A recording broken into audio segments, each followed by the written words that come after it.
Hey everybody, it's TorontoUnicorn. So this is an interesting video.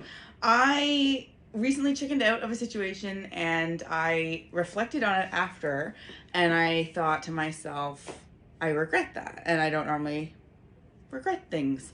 And so I really did analyze it, and I wanted to share a video because as somebody who is an experienced swinger, I have had many experiences. I can still chicken out.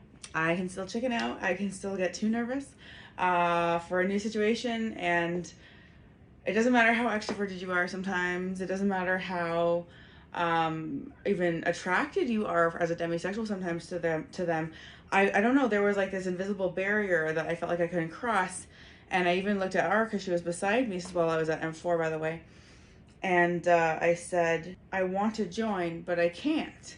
And then like she was trying to be a good friend and encourage me. And I just kept thinking it's because there was one variable that was a different man I didn't know. There was a man, a woman, and another man. They were all attractive. They were having a scene in front of me, and I was invited because I knew the sexy woman and the man. I had played with them before. I was very attracted to them. I would absolutely have played with them again, probably. It just, there was this extra person that was like literally like a question mark, you know? Like I was like, okay, safe question mark. And I'm not gonna lie, that's how some of us feel when it comes to these sexual experiences. It's like, it's a bigger deal than to just get naked and have sex. It's just like a bigger deal for us. I just wanted to be really honest and vulnerable about it because you'll always probably have times where, you know, you still surprise yourself with how nervous you could get. I'll be honest with you, I've closed a lot of doors in my life, a lot of opportunities. People come to me, offer me things. I'm like, no thanks, you know, whatever.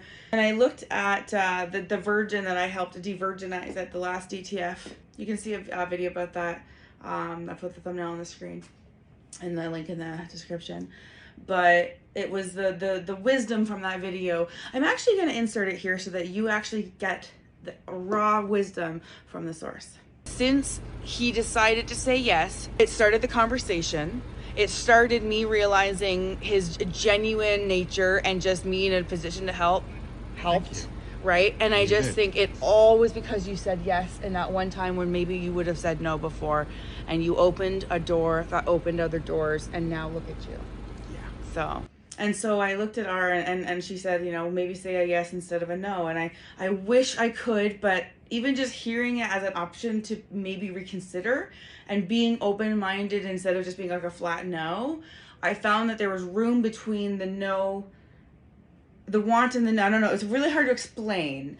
I think I just really, all I'm trying to say here is I found myself in front of a situation, a sexual opportunity, and I chickened out, and they invited me, and I just couldn't do it. And it was time as a human to reflect on why that is. And I decided, like, yeah, I felt like, okay, it was a weird thing to have sex with a stranger, but to be honest, I didn't even have to touch him if I didn't want to. So like, why didn't I think of it that way?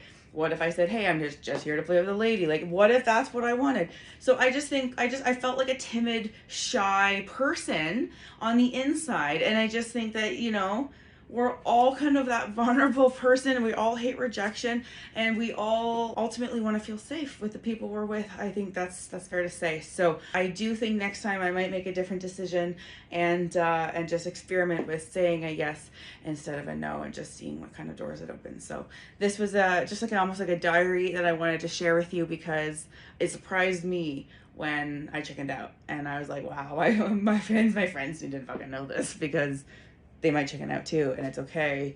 It doesn't mean you're not ready for it. It just might mean you still got stuff to do, stuff to work on, I guess. If you want to, I guess. For me, I do.